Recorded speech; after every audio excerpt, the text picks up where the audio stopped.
জাতি তুমি জেগে ওঠো, তোমার বাং নাই, চাঁদাবাজি চাই নাই। নারী পুরুষ কেউ বর্তমান বাংলাদেশে হচ্ছে সেফ না।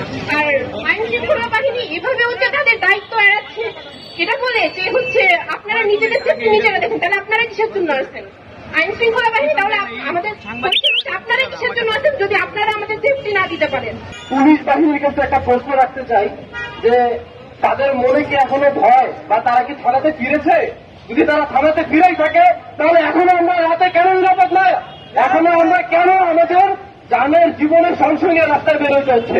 এবং এই যে ধর্ষণগুলো হচ্ছে, আমরা এই ধর্ষণগুলো হওয়ার পরেও তাৎক্ষণিক কোনো রিয়াকশন পাচ্ছি না। থানায় অভিযোগ নিচ্ছে, শুধু ফর্মালিটি, কিন্তু এই অভিযোগের আদৌ কোনো বিচার হবে কিনা বা এই অভিযোগের বিরুদ্ধে কোনো অ্যাকশন নেওয়া হচ্ছে কিনা সেটার কোনো নিশ্চয়তা আমরা পাচ্ছি না।